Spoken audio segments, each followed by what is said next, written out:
This is 9 to noon at the Great Minnesota Get-Together. Welcome to Carousel Park and welcome to the State Fair.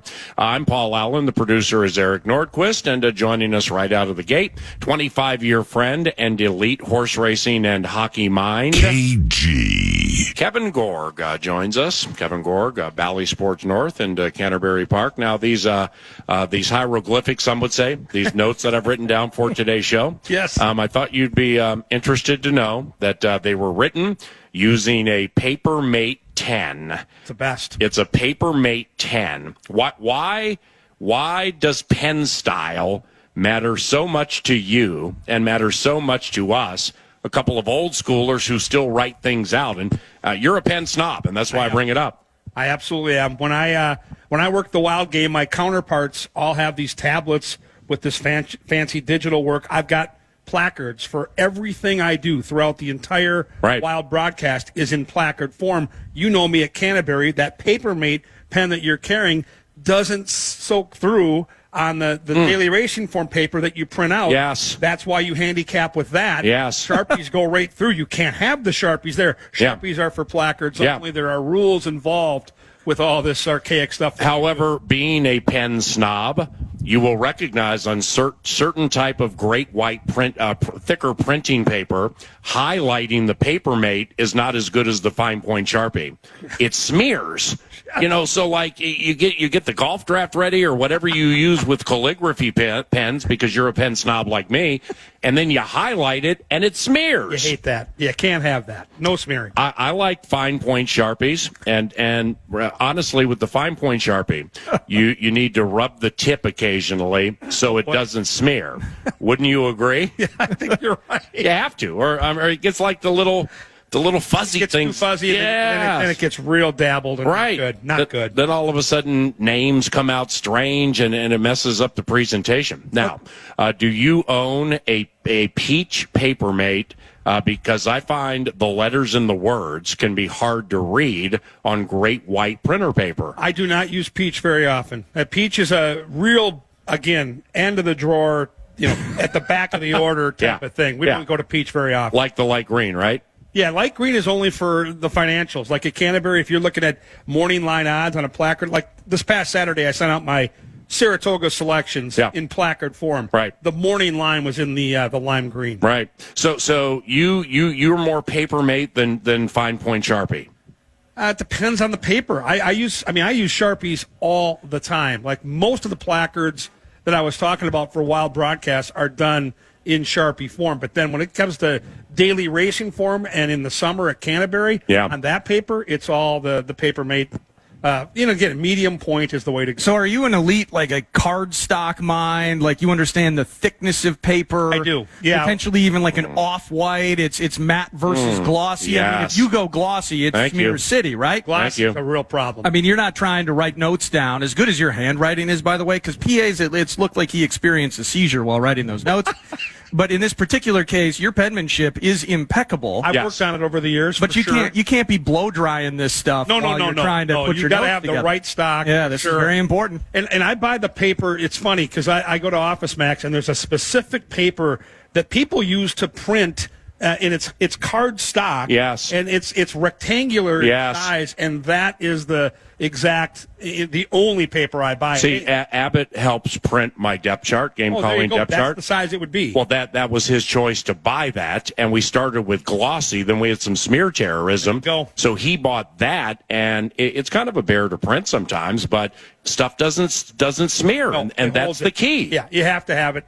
Especially if you're working outside, and again, you're in a press box location that, like our spot here, is open air. Yeah. So if you've got any moisture, snow, wind coming in, you can't have that smear. Do you get rewards at the office supply store? I feel like you're a frequent flyer. Oh, I'm a frequent flyer between the Sharpies and the stock paper. I get a little discount there. Now the weather that transpired in the southern and central Minnesota overnight was that of ferocity. What if you and your family had your big fair day scheduled for yesterday?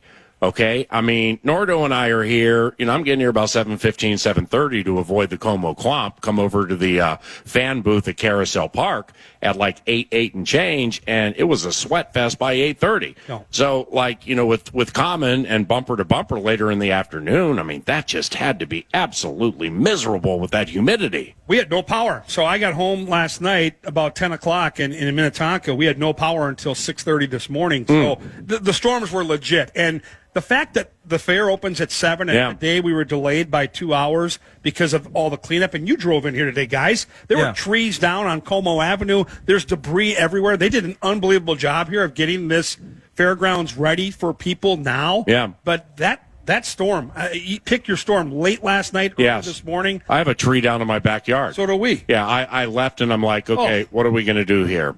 And it perforated a screen to into the basement, which I didn't have time to fix. So I'm just going to let the cats probably won't even be there when I get home. They'll be out roaming around. I mean, I'll start checking Pioneer Trail about 1:15.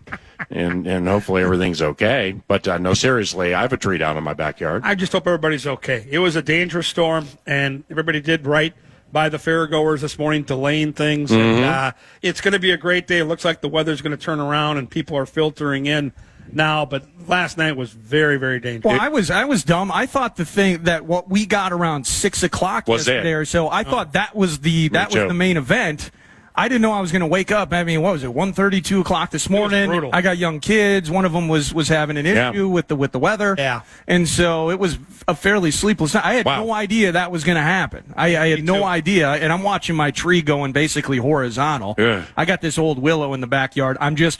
I know it's going to hit my house someday. There's a lot of places for it to go. Strong. Willows do not go down. Oh, this thing was doing the freaking limbo last night, and thankfully there was no damage. But so no electricity for that amount of hours at your house. What about Brooks and Fenway? They don't normally. And no air conditioning. That's the hard part. They don't normally get freaked out. Last night they did. Last night was the first time with no lights. We had the candles going. We had candles everywhere. Yeah. And they were a little freaked out last night.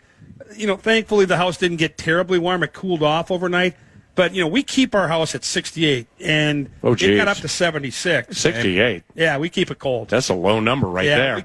Year-round, though. I'm a 70, 71. Yeah, I'm 68 year-round, and I like that. That's a good temp. I like to be – I can't sleep if I'm one bit warm. 100%. Like last night was a rough one. It's awful. It was a rough night. But you know what? In the grand scheme of things, I think we all got out of it okay. Yeah. At the time, it was aggressive. Wild General Manager Bill Guerin will be here at 10 a.m. Just help me get squared away on this. Do you feel we were in on Patrick Liney? I mean, because when I'm playing catch up on this whole thing, I'm reading a lot of Patrick Liney related stories and speculation and stuff like that. And I know he went to Montreal, and I know he used to be really, really good. But what do you think about that? Well, I think we kicked the tires, and I think the decision, and obviously Billy can answer to this a hell of a lot better than I can. The decision comes down to a couple things. Would you be better long term? Right away, if you bring a guy like that in, it's a high risk, high reward, but there are casualties among decisions like this because the money he's going to be making and the risk of not just he's had some issues on and off the ice, but on the ice, he hasn't been a consistent performer. And so will he be motivated? Yeah. Will he mesh? I ain't bringing it up. And I do think, long term, we've all been waiting, right? We've been talking about it, waiting for the Suter and Parisi contracts to be off the books. You're 1 year away from that. Do you want to landlock yourself even more by bringing a high risk guy in? And I said from day one when this came up, I would tread lightly, and I'm glad they did. Yeah. We'll see how it plays out for Robbie Rosenhaus's team up in Montreal. But this team, the way they're built right now, this year, if they're back to full health and they get even average goaltending, they're a playoff team this year. And then you forward another year or two with some of these young prospects they've assembled. Yeah. And this is a cup contender within the next 5 years. And that isn't, we're not blowing smoke here. This is where they are right now. Last year, they were on the cusp of making the playoffs, and they missed more man games than any other team in the league. Now they're healthy. Their blue line, to me, their top six looks fantastic. It's going to come down to goaltending, though. Gustafson's got to have a bounce-back year. The way they've assembled this, Flowers only going to play 25, 30 games. Gustafson has to be. Oh, that's all you think he'll play? Well, because I framed it up for Billy G. Does he get 2/3 of the games? Well, listen, if if Gustafsson plays to his capabilities, then yes, 30 to 35 games would be the ceiling for me for Marc-Andre Fleury at his, he's at the end of his career. Now, if things don't play out that way, like last year, it was more of a split net as it played out. I just think for this team to be a quality playoff team, it's going to come down to the guy between the posts. And, Flowers solid. Like he was the better goalie last year by far of those two.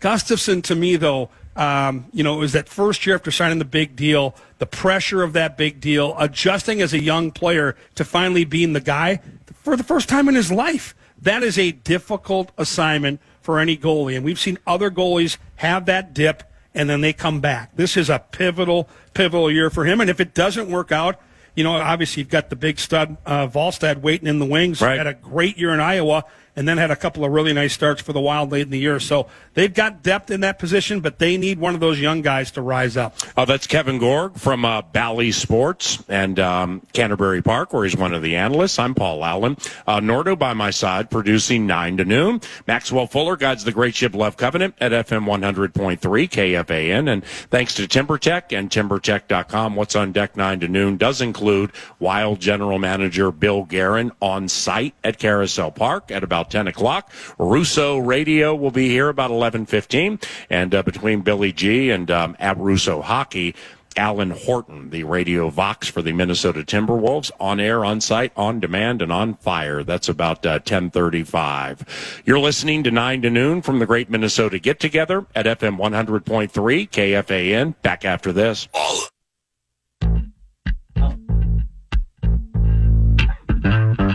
Come join us at the 2024 Minnesota State Fair live from Carousel Park, presented by Mesh Besher and Spence. We'll be broadcasting live through Labor Day. Come buy your favorite fan merch and learn about your shot to be the Mesh Besher and Spence Rube of the Day and win a prize pack. Get the full details now at KFAN.com, keyword calendar.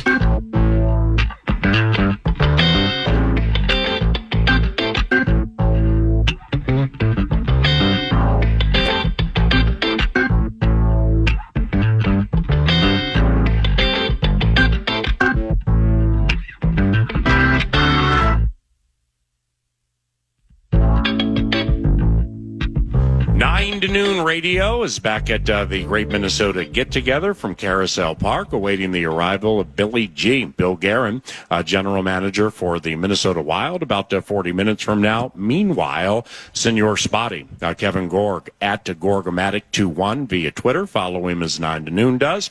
Kevin Gorg with Canterbury Park and Bally Sports North. He's our first guest on this suddenly clearing Tuesday. Indeed, Gorg, I actually wanted to continue where we left off last segment, and I'm just curious, is it going to be a farewell tour vibe with Flower this year? And certainly from winning and losing games, I care about who's getting the lion's share, how Gus Boss is playing, all of that. That's the A topic for me. But in the same sense, at some point Flower's actually going to retire. Kind of feels like maybe at the end of this season potentially. How much of that's going to seep into our minds as we watch these guys playing games? Oh, I think it has to. And I guess you don't know for sure because he's in such good shape and he has so much fun playing the game. We all thought last year might have been the send-off for Marc-Andre Fleury, but I think he did the right thing coming back because he's still got game. As I mentioned, he has the passion for it, and why leave if you don't have to? Like, you look at Tom Brady, how long he stayed. He was still effective, and I think these guys that are elite Hall of Fame type players, they know when they've lost their fastball. They know when maybe the game has caught up to them. Father Time has won the battle. It has not happened with Marc-Andre Fleury yet, and I think the other factor is the Wild are I think reaping the benefits two ways. On the ice, it's obvious he can still play, but off the ice, you've got these two young goaltenders that you've invested a ton into, and they're around him, whether it's training camp, preseason, when the season gets going. I've had conversations with Gustafsson and Volstad, and they've talked about how they have learned so much just watching him day by day at the rink, how he practices, how he interacts with the media, how he plays.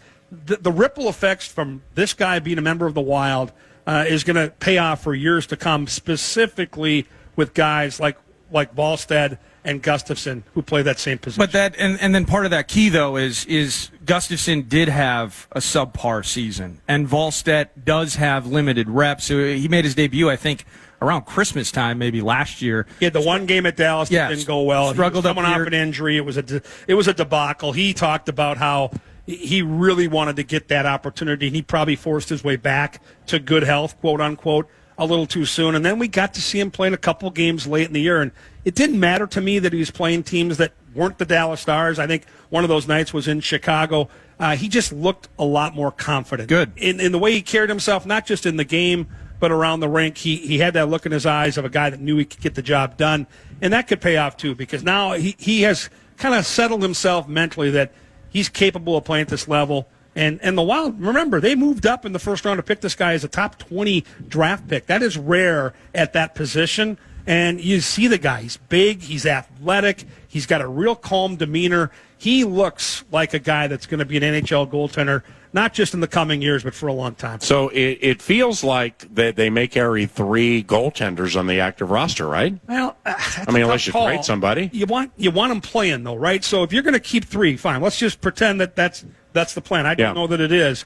I mean, is it a super long shot like Kong? I would say it's a bigger long shot because you want that kid playing games. Yeah. Even if you start with Volstead in Iowa, get him the reps, get him the games. You can bring him up periodically if you want to get him back out there with the big boys.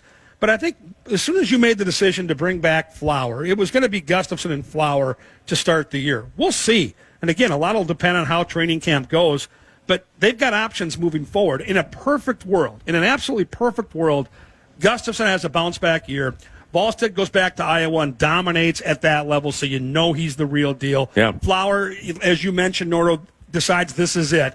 And then the year after, you pass the baton to 2 young goalies, one with a couple years' experience, one just getting his journey started. Because remember, with guys that play defense or forward, they can peak in their mid to late 20s. For goaltenders, bump that back 2, 3, 4 years. They don't peak till their late 20s, sometimes around 30, 31. So the window's a little bigger for both these guys. What about Liam Ogren? That's the one I was hoping you'd ask me, the one player you're going to look forward to watching the most. Yeah, he's on the active bit 100%, right? Well, or maybe 80%? I think the bigger question for a guy like Ogren, I think he'll make the club, is can he be an impactful player with the top 6. Right. He's got the body for it. He's got the shot. The guy can rip the puck. I'm telling you, guys, this guy shoots the puck like a high-end NHL player. Now can you do the details of the game? Can you play well without the puck? Can you mesh with a couple other forwards that are high-end players? And who might that be? Maybe a guy like Matt Boldy. Right. If you're going to put Zuccarello and Kaprizov back together,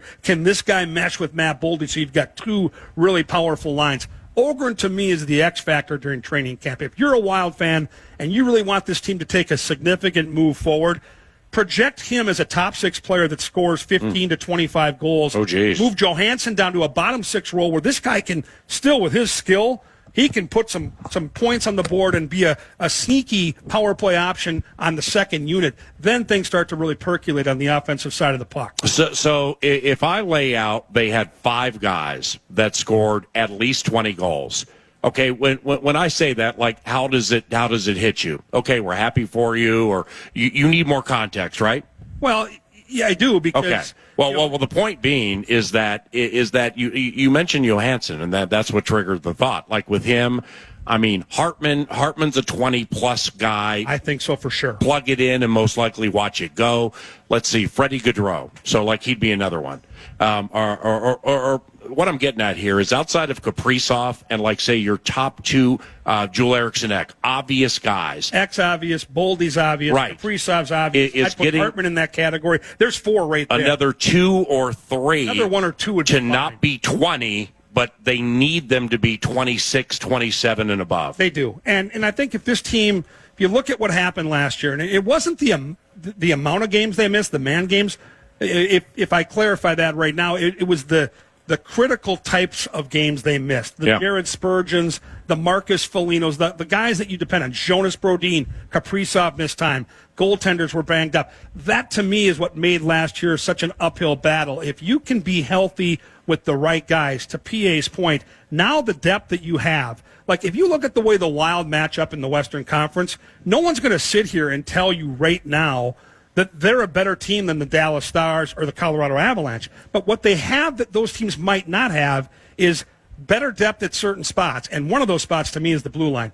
I've done this now. This will be my 20th year covering the Wild. If you look at where this team is assembled on the blue line. So let's project that Brodin and Faber are your top pair. Yeah. Spurgeon and Middleton are your middle pair. That top four is unbelievable. Well, then Spurgeon has to be a wild card. I mean, we're talking, it's like everything's, from what I read, everything's on course. He's checking all of the proverbial but we have boxes. To see it, right? But I mean, what are we talking here? Back and hip surgery? He had 2 major Holy surgeries, cow. and thankfully they didn't force it last year. Yeah. I think it would have been tempting for a lot of teams to try to keep him going, get him back. Yeah. They said, no, we're shutting this thing down. And he got shut down fairly early. So there's been ample time for him to get back. But now he's got to stay healthy this year. He's got to come in. He's got to get the reps. He's got to get back up to speed. But let's just play along. All right? And then you look at a third pair that features a guy like anchored by Zach Bogosian, who I love. Like, I love him in that spot as the anchor of that third set. Whether it's Declan Chisholm with him,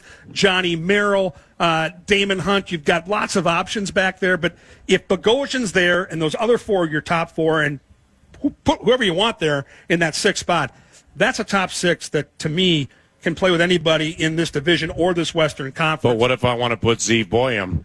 We ain't putting Zeev yet, right? Maybe end of the year, right? He's going to play this year, and I think the hard thing for Wild fans is Faber made it look so easy. Yeah. This doesn't happen every like I feel bad for Zeev a little bit because Faber has this template set here with Wild fans. Like, you're going to be on a top team, you're going to probably make a run at a national championship, and then your season's going to get over. We're going to plug you in, and you're going to be a top defender in the league. It just doesn't happen that way. Yeah. Faber blew all the templates out of the water, but the kid's good. Like, if you look at who Faber was as a college player and who this kid is, I mean, this kid's probably a little more dynamic offensively. Faber was probably a little stronger defensively, but as far as talent, NHL potential, they're probably on par with each other. I just think that Faber made it look much easier in the transition than it normally is. It might take Zeev a little longer. So, yeah, at the end of this year, if he decides that it's time to come and the Wild put him in there late like they did with Brock and get him a couple of games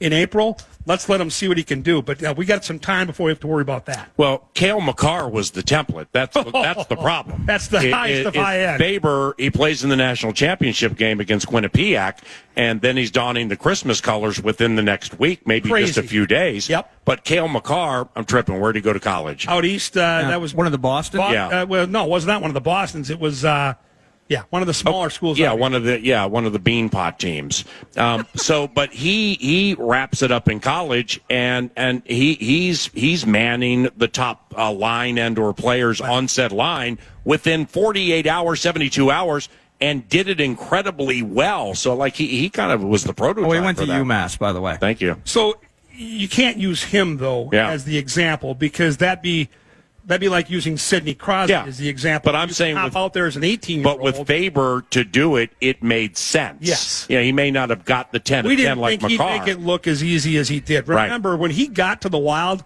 we were having conversations with Brock about the hangover of that impossible, improbable loss where they had the lead in the national championship game, and it was a heartbreaker, and all the questions of why this and why that. And he was still just getting over that huge opportunity as a college player to go down in the history books as an NCAA champion. And all of a sudden now he's being asked to put the Wild sweater on and go out there and see what he's got. And so everybody kind of felt like, oh, this could be a struggle. And it was just the opposite. Like, we were all taken back. And I think if you asked the Wild coaching staff when he got here, would he be a part of the playoff roster, they would have said no. But he played so well in April in those last couple of games that he forced the hand of Dean Evison and the staff. And then he was good. Like, he was good against Dallas in that series. And so remarkable how he's kind of stayed consistent all the way through. We even talked about it last year. You know, he had that great run fresh off the college season. How would it be with an entire season where people now have to train for it, have to psychologically come in and be ready for it?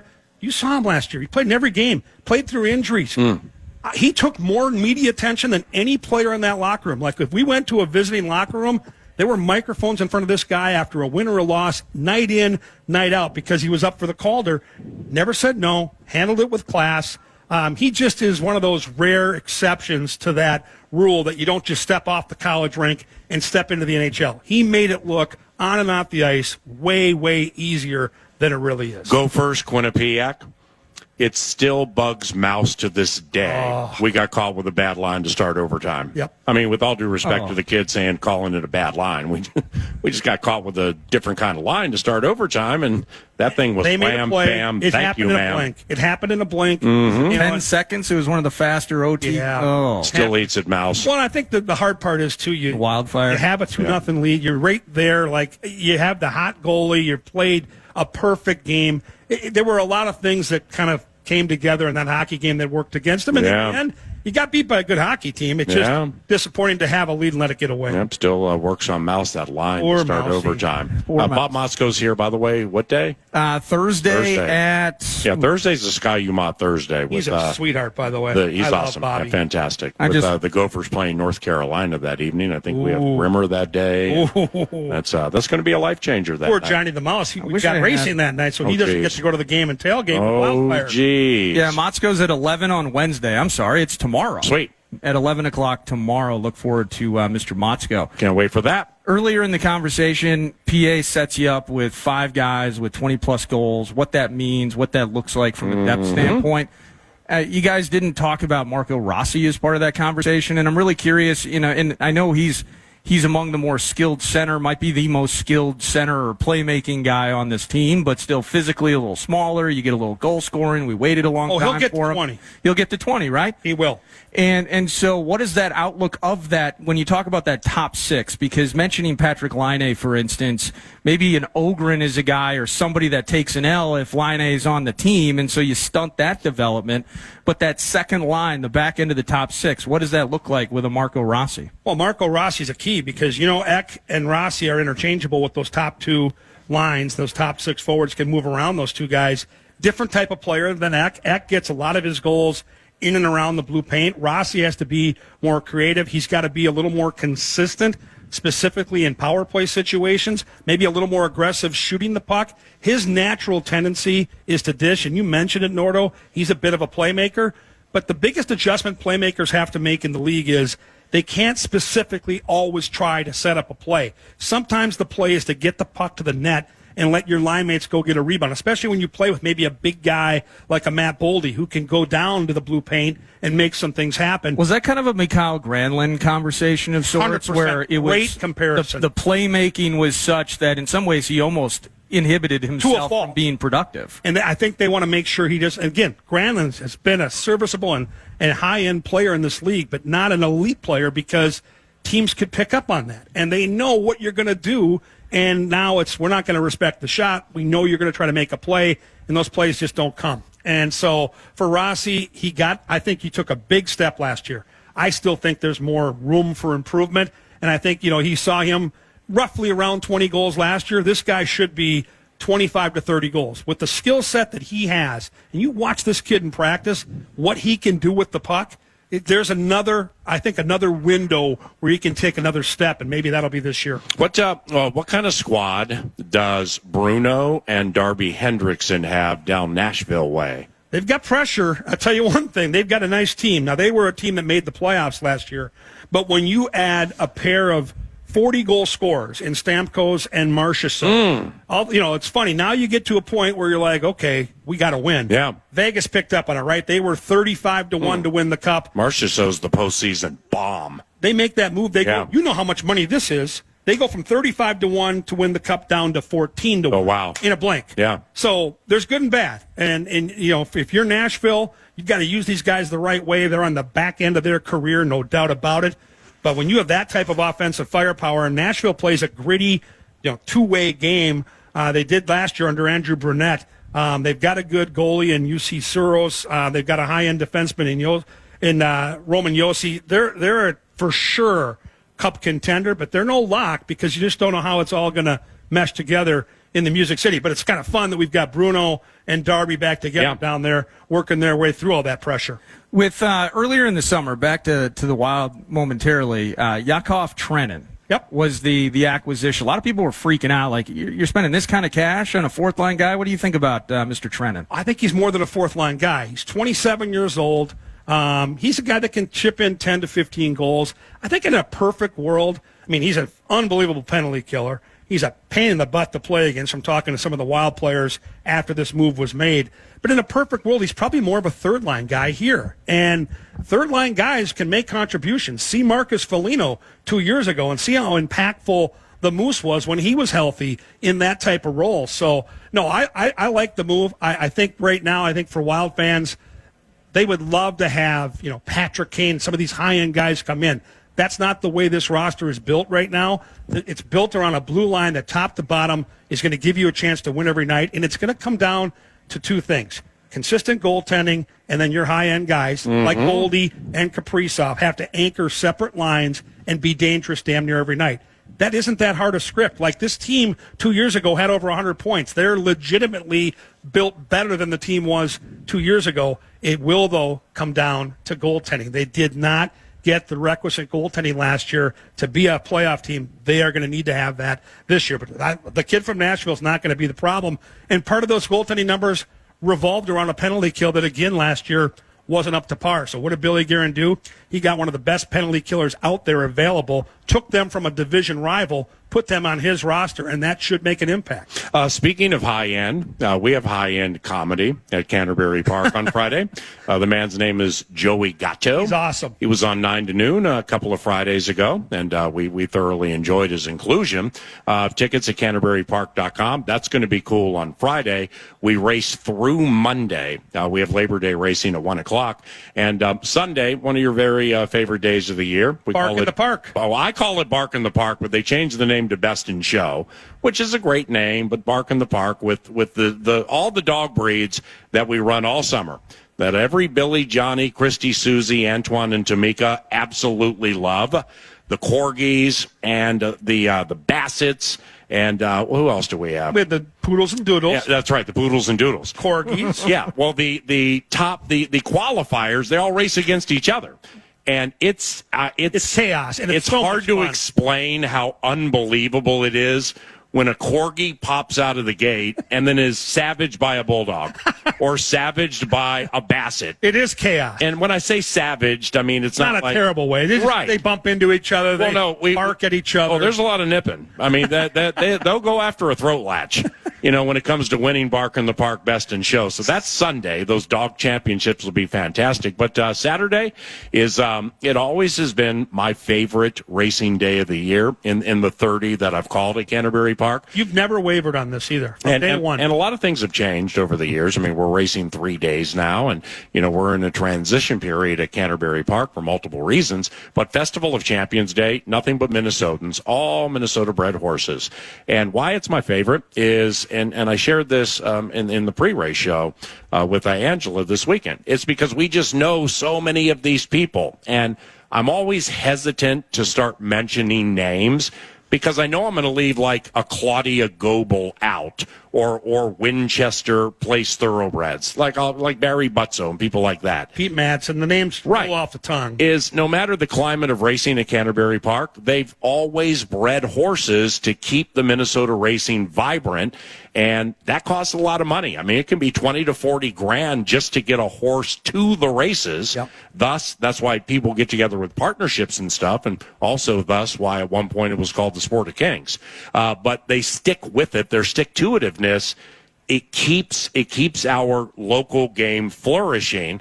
And this is a big opportunity with $40,000, $50,000 races and above to recoup some of that cash and experience the winner's circle after a big stakes race with a horse you have raised from out of the mare all the way to that moment. It's kind of a beautiful thing. And for us that work out there, we've seen all these horses race from the first time they started to where they are now. Mm-hmm. The Alligator Hunter, who races late in the day in race 8 in the Croc Rock, we've seen him from the time he was a 2-year-old. Now he's all grown up, right? He's a 5 or 6-year-old gelding, and he's facing the next great thing. The next young, undefeated 3-year-old. So it's fascinating to try to look at these races and figure them out, because you've got different generations of superstars that were bred in Minnesota all coming together and converging, and then the pomp and circumstance, as you mentioned, of the big money being on the line. So Saturday is going to be spectacular. Yeah, it's probably my favorite week of racing at Canterbury. I mean, I like when we return, like May 18th, but we only had like 2 days. Then you're gone for like 5. But this starts Thursday, goes through Labor Day, And that truly is a life segue for a lot of people in the world, where school begins after Labor Day and, the weather starts to turn and the NFL season begins that weekend and that Thursday. So it truly is a segue kind of weekend, but it's also very insulated with Jeff, you, me, Angela, just our tightly knit group that's been together so long. And it's such an insulated, cool 4 days with everything that goes into it. I just love it, man. And it's bittersweet because we know when we get together for this weekend, it's the last big weekend we have. After this weekend, now we're 2 days a week to close out September. So now you only get Thursday and Saturday together, and we love being in that press box, handicapping the races, talking sports, going back and forth, sharing life stories. It's the best. We're a family up there. And so this weekend's bittersweet, but it's going to be awesome. NFL to close. So are you, when does the Carl Mecklenburg, Haven Moses, John Elway, Broncos fan and you, when does that dissipate? I mean, because now we're year 2 with the anti-Vikes. I can't stand the guy. Well, I can't either. And I'm having such a hard time. He's not a good guy. And it's your favorite Sean team. Payton, and it's put me in a... Just get rid of that team. I'm in purgatory right now, waiting for him to be gone. I can't cheer for him. Yeah, your quarterback might be nice. Yeah, even with the kid QB. I don't mind Bo Nix, and then he'll be a stash for me on some of my guillotine benches. But my Broncos, it's just so hard. And let's be honest, as you look at the season, if you're a Bronco fan, which I have been all my life, you're not getting through Kansas City, so it doesn't matter. Right. It's over. Right. So let's get this guy fired. Let's retool and come back in a couple years and be better. But it's really hard right now because of my disdain for Sean Payton to get real boastful about my Broncos. I just hope they win 6 or 7 games, and I hope I have some fun in fantasy, maybe drafting a couple of their obscure players. We are very grateful. You braved the clomp and the weather and the wait to get in and everything, and you helped 9 to noon. So we love you, and we appreciate you. Thank you very much. Love you guys. Kevin Gorg from Bally Sports North and Canterbury Park. And when we return, we will unfurl some Vikes Bites before Bill Guerin, Minnesota Wild General Manager, joins us about 20 minutes from now.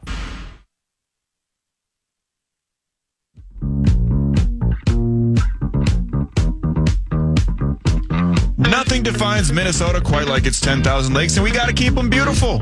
Post on social media using the hashtag #ChooseChill to help Coors Light, KFAN, and Conservation's Minnesota protect the lakes, rivers, and waters we love.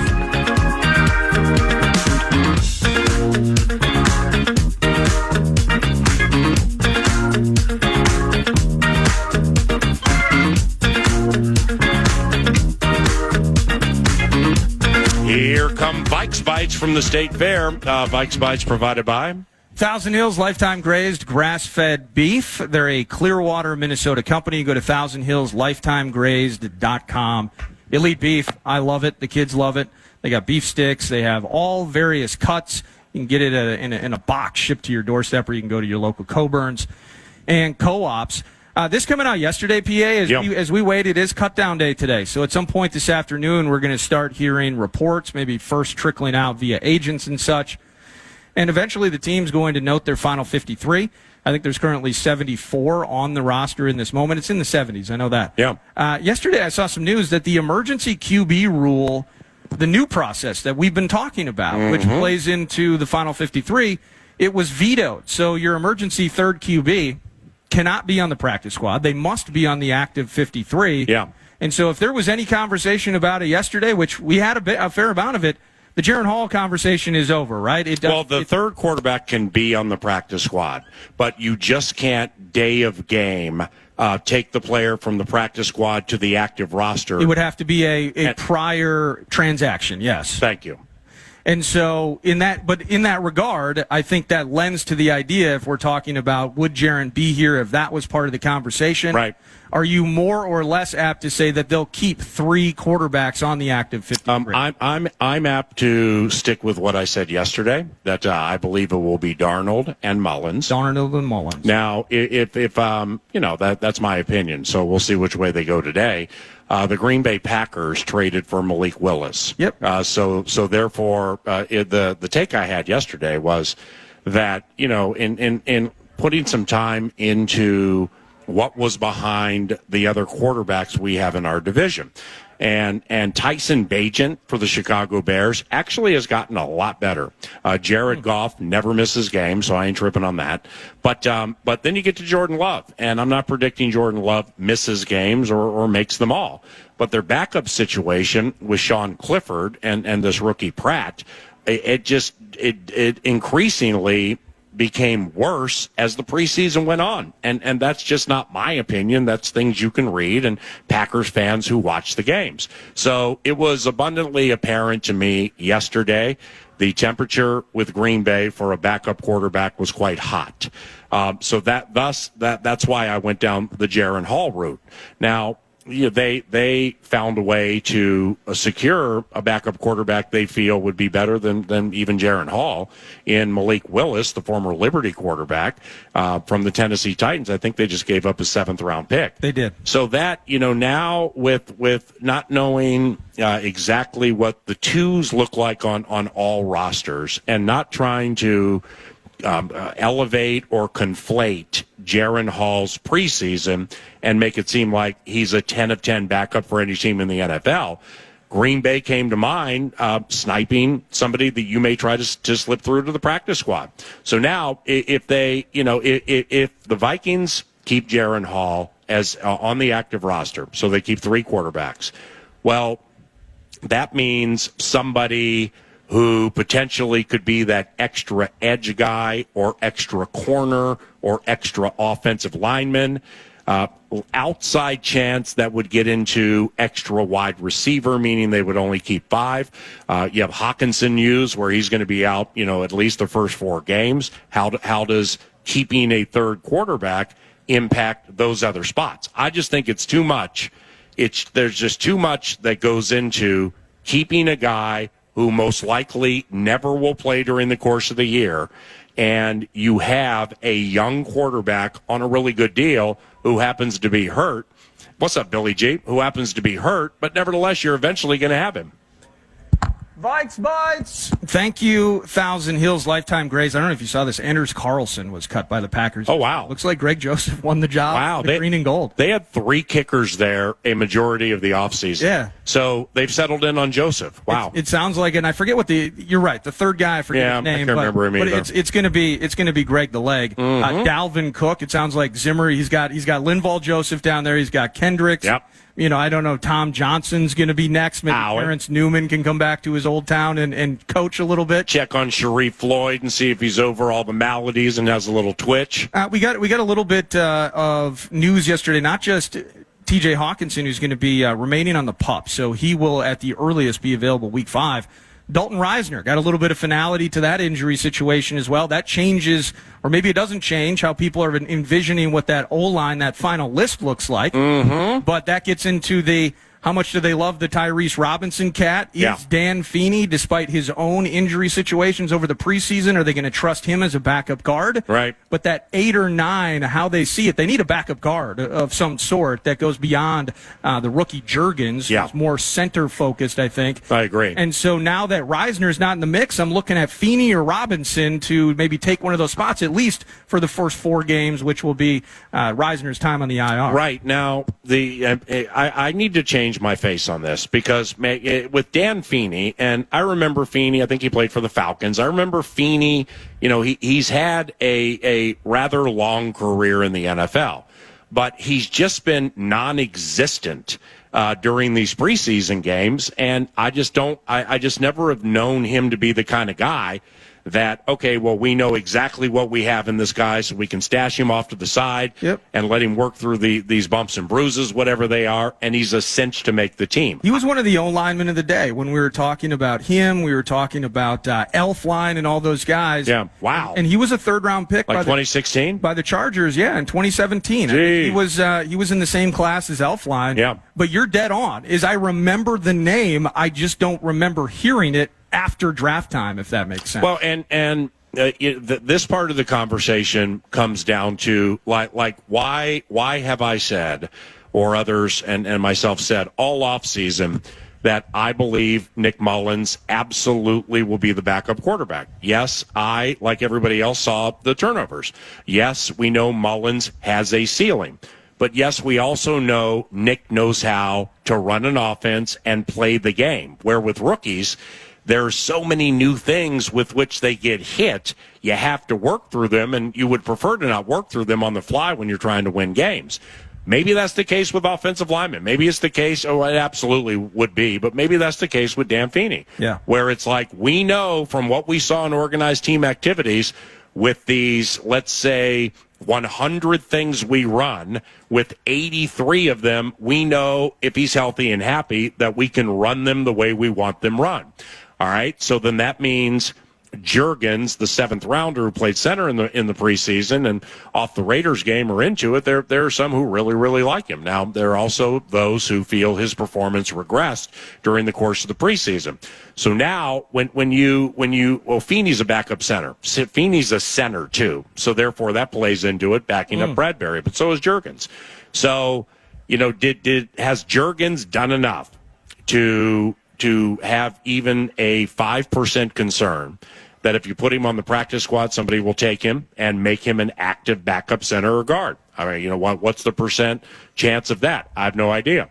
Likewise for Tyrese Robinson, who, he was somebody that was not on my radar at all until he started playing a lot in the Browns game and practicing a lot with the twos. And that was the serendipity of Reisner's injury.